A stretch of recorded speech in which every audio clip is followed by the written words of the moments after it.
So it's my pleasure now to introduce our next paper, which is by um, Janet Beveridge, who is going to be talking about Kilmaronock Old Kirk Trust, the community kirk ownership as a means of securing a heritage future.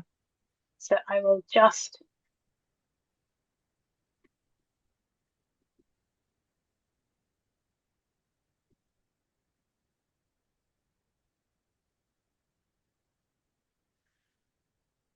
hand over to you, Janet. Thank you, Susan, and hello, everyone. Our project at Kilmaronock has really arisen as a result of the Church of Scotland closing so many churches in the last few years. I'd first start telling you where Kilmaronock actually is. It's frequently mistaken for Kilmarnock, but in actual fact, it's the ancient parish of Kilmaronock, which is on the south side of Loch Lomond and includes the south shore and three of the islands on Loch Lomond. And currently, nowadays, it includes the villages of Gartaharn and Criftami, although in its earlier times there were no actual villages of any size within the area.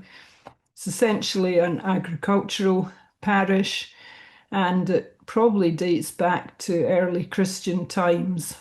It's certainly documented back in the time of King Robert the Bruce in 1325, when King Robert the Bruce gave the living of the church in Kilmaronock to the abbey at Cambuskenneth near Stirling.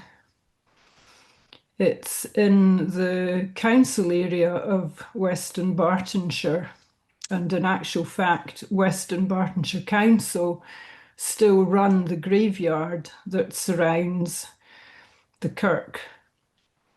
Could I have the next slide, please? There was quite a lot of debate, argument within the parish of Kilmaronock. It had two churches for many, many years, when in 1776 a group of people left the parish church as a result of a minister being forced on the congregation that they didn't want, and they left and set up a relief church. So in a relatively small parish, we ended up with two churches. So for many years, the two churches operated separately. They then united about 75 years ago, but there was always debate as to whether we could keep two church buildings going. And eventually in 2017, it was decided that the original parish church of Kilmaronock was the one that was going to be closed by the Church of Scotland. The other church is in the village of Gartaharn. It has no graveyard round it. Kilmaronock is really the old site. And the community were not very happy about this situation. We had a meeting within the community, and it was decided that the community were going to look into whether it could actually take ownership of the church. At the time when it was closed, the roof was leaking badly. Repairs had been prevented for many years because the presbytery didn't want to spend any money on the church. The manse, which is next to the church, was sold about 10 years previously to that, so there was no manse close by either. The lead had been stripped off the roof, and the tar that replaced it had all blown away. So the Church of Scotland declared that the building was in a dangerous state, locked the door, and that was it. May 2017. Next slide, please. So there was a meeting in the village, and there was quite a strong feeling amongst the community that they didn't want the church to be closed. So a group of us came together, led by a minister from the neighbouring parish in Drimmen, and he helped us get the group up and running. We formed a trust, a SKIO, currently has around 100 members. And we meet once a month as trustees. We also have a heritage committee. Your trustees have a variety of different backgrounds, so we bring different skills to looking at the project. So next slide, please. In the early days, when you form a committee like this, it's always a good idea to do feasibility work. So that was the first thing that we had to embark on. Because we were going to have to buy the church, if that was the route we went down, you've got to get a good feasibility study done, get it fully costed for what the repairs would be. You need to know, obviously, what it's likely to cost you as well. We managed to get the Church of Scotland to recognise us as the preferred bidder for the church, which was a big advantage. Initially, they wanted us to do a right to buy the church, but that was kind of thrown out by an advisor. But anyway, we followed the route for the Scottish Land Fund to obtain the money to purchase the church, and they partly funded the feasibility work at the very outset. So we then had the feasibility work done. We then had to decide whether we were actually going to try and buy the church, which we did actually decide to do, because we decided the risk of the church going into complete disrepair and being not used for anything, maybe a house even within the graveyard seemed a bit unlikely, as the gravestones are right up to the church door. It seemed less likely that it would be used for that. So we decided that we would set out and purchase the church. So we put in the application to the Scottish Land Fund to their second stage when you're actually wanting to buy the church.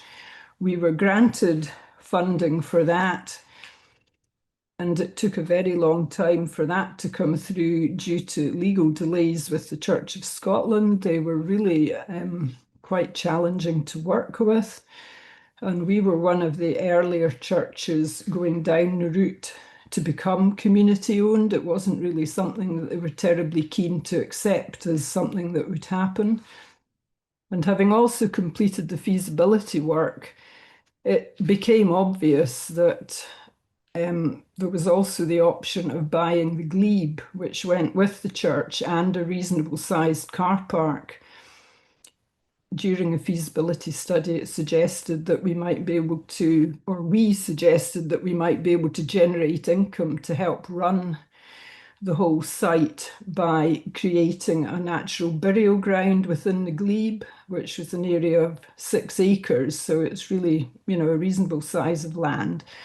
So we refused to buy the church without getting a glebe as well, because the local people didn't want us, some of them didn't want us to buy the glebe. But anyway, we ended up in February 2021 buying the church, the car park, and the glebe for a cost of £45,000, with a bit of extra for legal fees and things like VAT assessment, etc.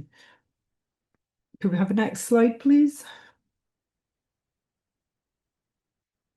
So after some initial works, during the time when we were waiting to get the funding and the purchase to actually go through, we were able to do a lot of planning work and fundraising to carry out the external repairs on the church. So that was fairly well lined up. So when we took ownership, we were actually able to go ahead and get on with the external repairs, because the kirk was deteriorating, and significantly.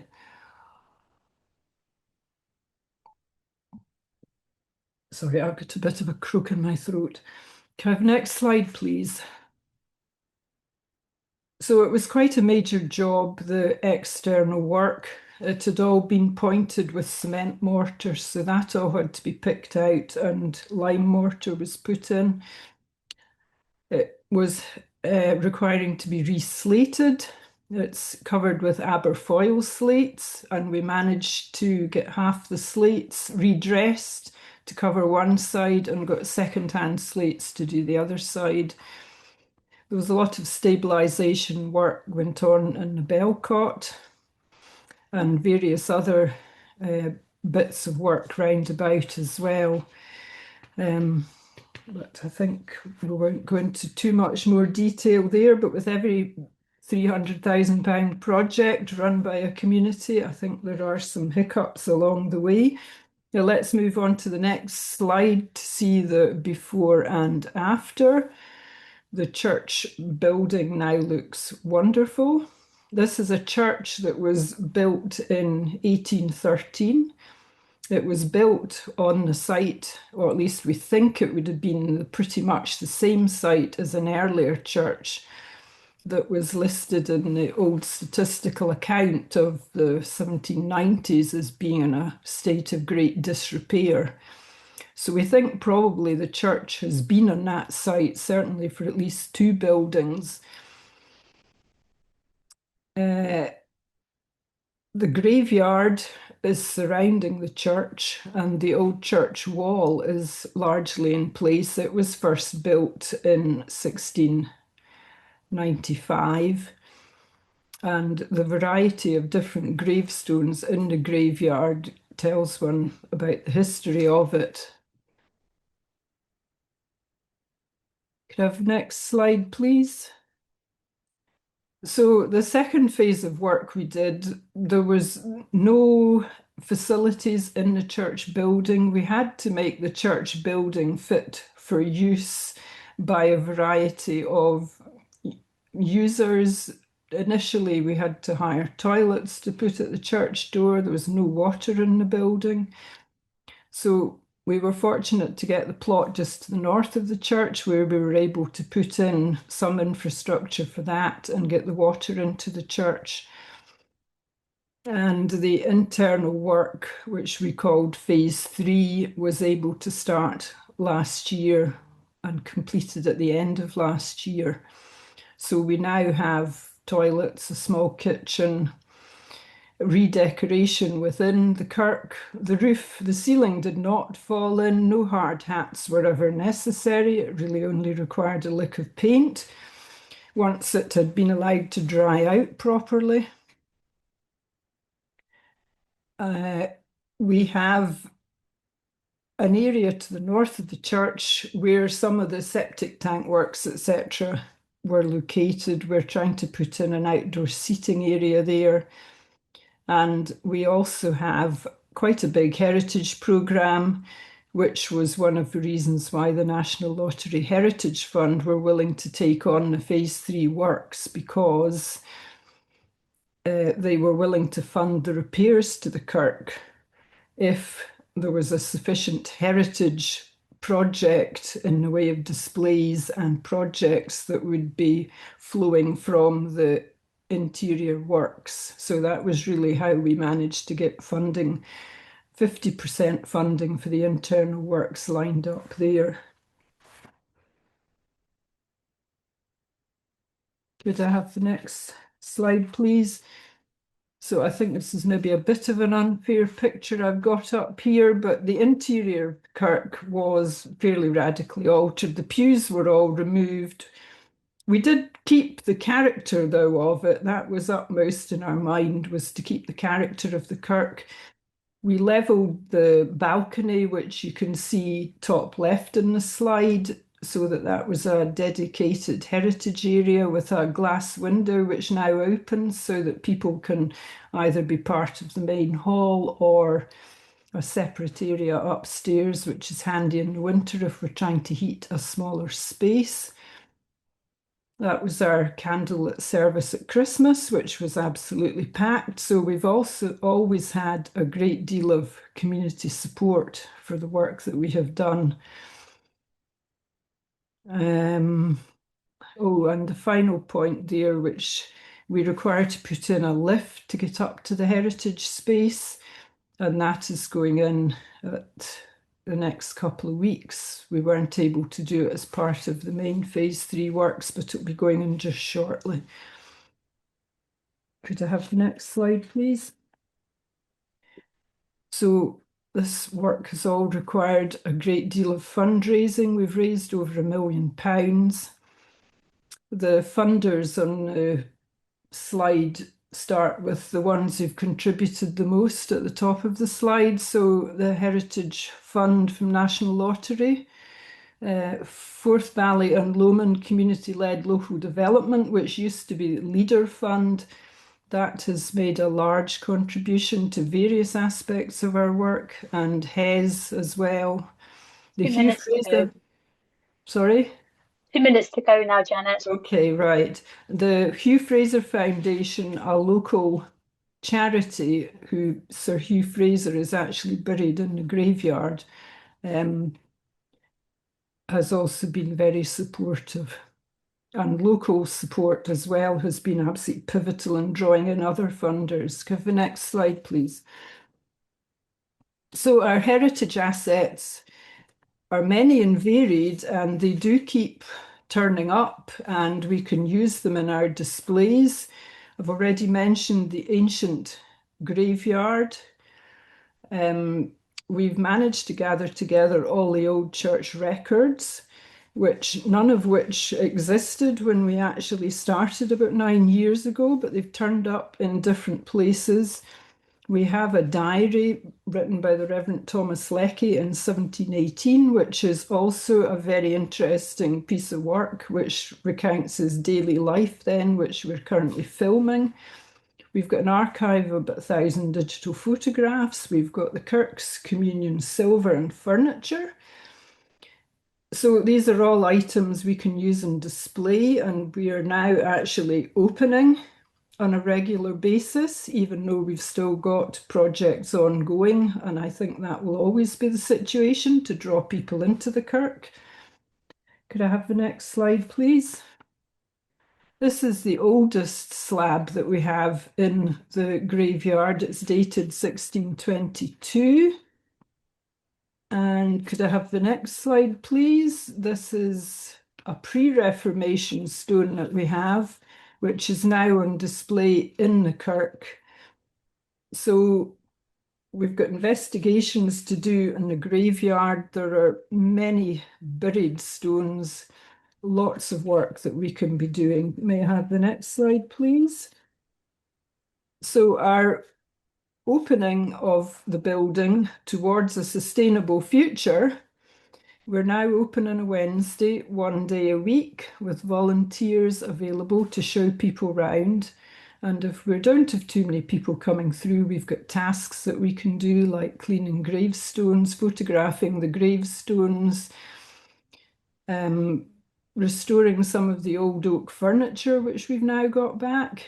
We have a church service one Sunday a month. We're available for bookings. There was a first wedding actually was last night during the day, and then later last night at the Kirk. There's actually quite a demand for funerals to be conducted in the Kirk, which is quite surprising, but that's the way it seems to be working out. Other classes as well. We've a range of volunteers with different interests, lots going on. And could I have the last slide, please? The final thing which I mentioned in our feasibility study way back at the beginning was the purchase of the glebe. And we still have that part of our initial proposal to complete. We haven't investigated it fully. There may be lots of hoops along the way, but we need to get started on that aspect now that we've ticked the major boxes for the rest of the restoration. As I say, the heritage projects will be ongoing, as it will be telling the story of the parish of Kilmaronock from now on. We hope we can develop a sustainable future along these lines. The glebe will be a natural burial ground. It'll only have a plot of 1 layer deep. It will be available for ash interment as well, or just simple memorials.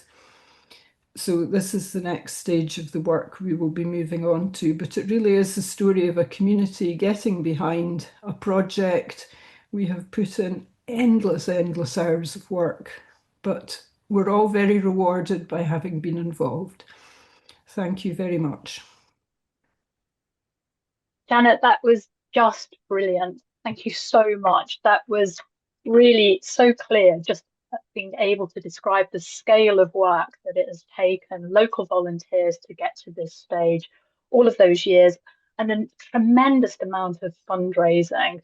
And it is absolutely intriguing to find out about the plans for the natural burial ground. And so, continuing to keep this site at the heart of the local community, not only through the cultural activities taking place in the church, but also, continuing that original function from the site.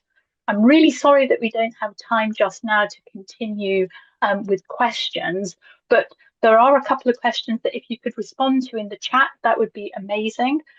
One of the questions is about the consent that you needed to obtain for a change in use, and also a little bit more detail about the different types of activities which are ongoing.